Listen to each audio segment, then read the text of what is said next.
Welcome students to the next class. In today's class, we will see how to solve problems when cash book is given. In the previous session, we have discussed relating to cash book. So cash book consists of total 18 marks. One sure question is there on cash book and 12 marks one sure question is there on a cash book. So in cash book we will get two problems. One is on petty cash or simple cash book and the other one is two column cash book. So today we'll see how to solve problems on cash book. Now in the previous class you all learned cash book is a book which is maintained to record all cash transactions. It is a subsidiary book where you record all cash receipts and cash made. Similarly, we also learned the types of cash book. So we are having simple cash book and two column cash book. So today we'll learn how to prepare simple cash book and move towards two column cash book. So a simple cash book is called as single column cash book because in this column or in this particular book we are having only one amount column, and this simple cash book is very similar to that of a ledger account. How we prepare ledger account, in the same manner this cash book is prepared. So on both the sides of cash book we will be having one amount column. That's why it is called a simple or single cash book. So all my cash receipts are recorded on the debit side and all cash payments are made on the credit side. So it is similar to that of a ledger account. So you can see the format, that is you are having the date column, you are having the particulars or the receipt column. Now R number is the receipt number.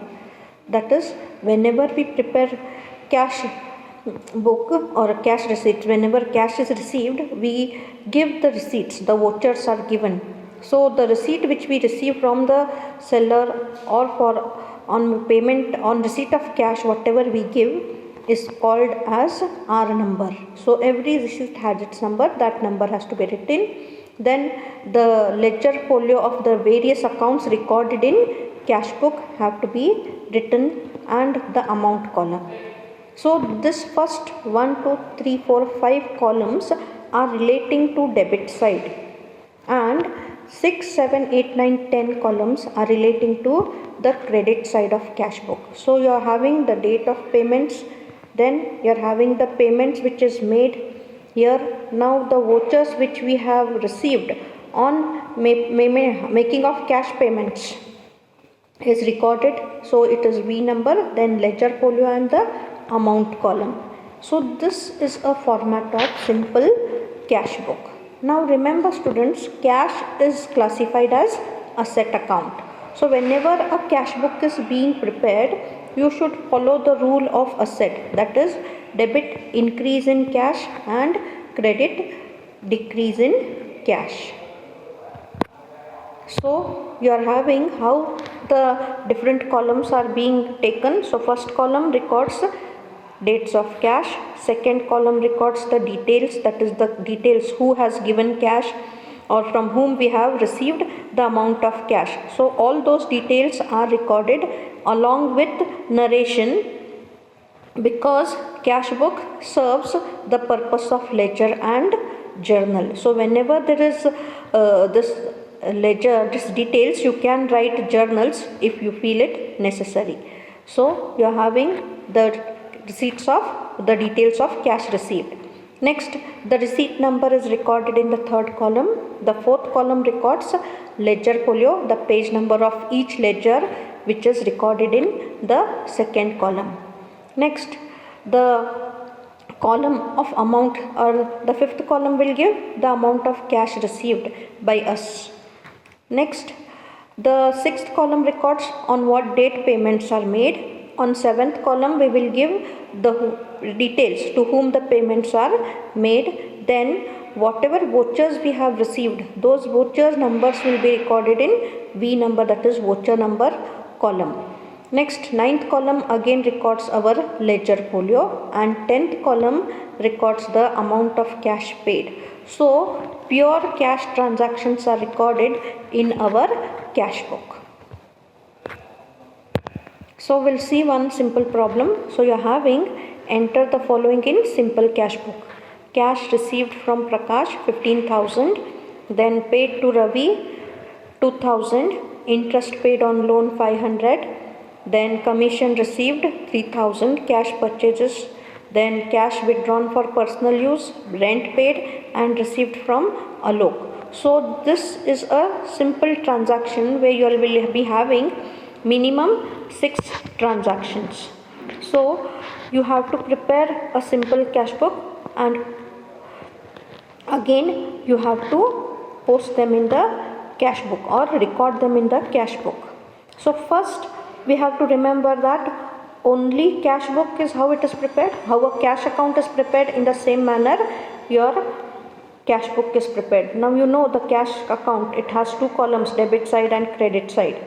So debit side you are having date, particulars, journal folio and account in ledger account. Now instead of journal folio it will be ledger folio, and one additional column of receipt column and the voucher number column. 2 extra columns will be recorded on both the sides. So the format of cash book is very similar to that of a ledger account. Now because I said cash book is a asset or cash is an asset, so I will be applying only the rule of cash account to prepare, or the rule for asset is going to be applied to prepare simple cash book. All my receipts are debited, so whatever is received, so if I see the word received, or if cash sales, wherever cash is being received by us, so whenever cash is received, blindly take them on the debit side and record it as receipts. And whenever the word paid comes, followed paid, withdrawn, if any such things comes, directly take it to the payment side or on the credit side. Remember students, cash being an asset always shows a debit balance. It never shows a credit balance. Now whenever simple cash book is being prepared, a separate bank account has to be opened to know what is the closing balance of bank. So just copy down this problem on the separate page, so that when we are solving you all can just refer the transactions which are being paid. Yes, now simple cash book we are having. First transaction, it is on the receipt side. So you can see the first, on 9th we have received cash from Prakash 15,000. Next on 7th we have paid to Ravi, so it is 2,000. Next on 12th, again on 9th I have paid interest up to rupees 500. Next on 12th I have paid received commission, so commission is 3,800. Next on 20th I have made purchases, so I'll record it on the credit side. Next on 25th I have withdrawn for personal use, so drawings is 350. And on 30th I have paid rent 1,000. And on the same day Mr. Alok has paid me some paid me some amount. So whatever amount I have received from Alok is a receipt, so on the receipt side I will take 4,100. Students, as the cash book has more number of problems, we cannot take the transactions simultaneously, so I requested you all to copy down the problem and then refer according to the dates. So you can see whenever receipts are there, all are appearing on the debit side, and whenever payments are made, all those transactions are on the credit side. Now because cash is an asset, it will be existing in business, so we have to always first total the debit side. 22,900 is the total of my debit side. Now the same total I will write on the credit side. Now the difference between the debit and credit will give me the closing balance of cash. So I have 17,150, which is the difference of the cash book. So this difference will be again taken down as opening balance for the next month. So I will write to balance brought down 17,150 to be shown on the debit side. So this is a simple cash book. Now we are having one more problem. See, Kamala is having rupees 6,000, 4,600 in hand, and during only the first week of April she has given certain transactions. So on 1/4 you have cash sales, then electricity bill is there, then you're having stationery which is brought, then you're having cash receipts, then you're having sold materials for cash and paid wages. So I have to write cash book only for 1 week. So cash book can be prepared for week, for a day, for fortnight or monthly. Most of the times our cash book is for 1 month. Now we'll see that whenever we are having receipts, for example cash sales is a receipt. Next I have on 5th received cash, again it's a receipt. Whenever sales are made, it is a receipt. So whenever cash is received, all transactions have to be taken on the debit side. So we are having 3 transactions, that is on 1st you are having, then you are having the 5th transaction and the 6th transaction, which is receipt, plus we are having already existing business, so 4,600 in our hand. So we will see how it is prepared. Now draw the simple cash book. Now hope you all have taken down the problem. So first Kamala has in hand the amount of rupees 4,600. That is the opening balance which she is going to start for the month of April. So 4,600. Next on 1st I have made sales. So it is increasing the cash. It is 3,000 on the receipt side. Next on 4th I have paid for electricity charges. So I have to write on the payment side, that is on the credit side, electricity charges 500. Next I have stationery. Now stationery is again a payment, so I have to make 750 on the payment side. Next one I have on I have to Saundarya. On 3rd I have paid to Saundarya. By mistake the amount is, the date is 30. So Saundarya has paid us 600, or we have received from the Saundarya 6,000. Next on sports materials also we have received 400 because we have sold those sports materials. Next on 7th we have made payments of wages 200.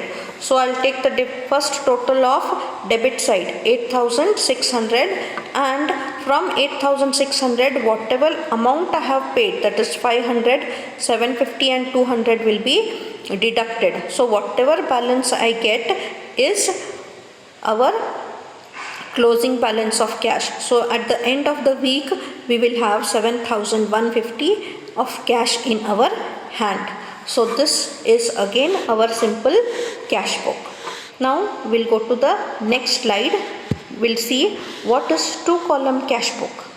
Now 2-column cash book is also a cash book, and in 2-column cash book we have 2 additional columns of amount. One is for writing the banking transaction and the second one is for writing the cash transactions. So on both the sides of the cash book we have 2 additional columns, that is cash and bank. So whenever 2-column cash books are maintained, a separate bank account or a bank ledger is not necessary to be maintained. So we are having the format of 2-column cash book. We are having first the date column, then the second column particulars records the amount of receipt or the details of receipts. So whatever receipts we have received, from whom it is received, is recorded in the second column. Next you are having the receipt number, next you are having the ledger folio, then we are having the bank column and then the cash column. So till the first 6 columns, it will be our debit side. Now from 7th to 12th, all the details are relating to our credit side. So we have the first column or 7th column on the credit side for date. Then 8th column to record the payments that is made during the year. Next, voucher number has to be recorded. You are having ledger folio number which is recorded. So ledger folio column, then again bank and cash. So you can see 2 columns of amounts are represented on the debit side and 2 columns on the credit side. So 1 column will be recording only banking transactions. 1 column will be for only cash transactions, because nowadays all the amount in business cannot be paid only by cash. So you use bank because we are having direct payments through NEFT or RTGS, so online transactions are being done. So in that case bank is paying on our behalf. So we have bank column and cash column. Now the details of what amount or what is to be recorded in the various columns of 2 column is given here. So first column for date of cash received, second for details of cash received, next it is receipt number, ledger folio, then 5th column to record any amount which is received by bank only. So if any amount is received by bank only, then bank account is to be debited. Similarly, we are having any amount debited to cash only has to be taken in cash column. Next, we are having the dates of payments made. Next, you are having the details of payments made. Next, voucher number, ledger folio is made. The 11th column records any payments made by check. So payments made by check will be always taken in bank column, because bank is paying on our behalf, or if any online transactions or direct bank payments are made, it will be recorded in the 11th column. And 12th column will be recording only the amounts which are paid in cash. So now we are having certain points which we have to remember whenever 2 column cash book is to be prepared. So when I am having cash received, it is the amount of cash which is received by me. So there is increase in cash, I will debit the cash column only. Now similarly, whenever check received is there. Now check received is equal to cash received. So check can be received by the person at any time, even after banking hours. So we will always treat check received as cash received, or we assume as cash only is received even if check is paid, because the same check is not sent immediately to bank. It can be sent on the next day also. Now sometimes some customers in outstation will be making direct deposits. So whenever you go for point of sale, if you swipe the cards, then bank will be making the payment. So direct from your account the amount is deducted. So whenever direct deposits are being made, it assumes that bank is receiving, and you have to increase the bank column by debiting it to bank column. Similarly, when I am having payment made by check. Now when payment is made by check, I should always credit the bank column, assuming that bank has paid me on my behalf. Next, you are having payment made by cash. So whenever cash payments are made, cash column is to be credited. Now sometimes we receive the check and deposit on the same day. So whenever checks are received and deposited on the same day, assume that bank has received. It is like direct payment made in bank.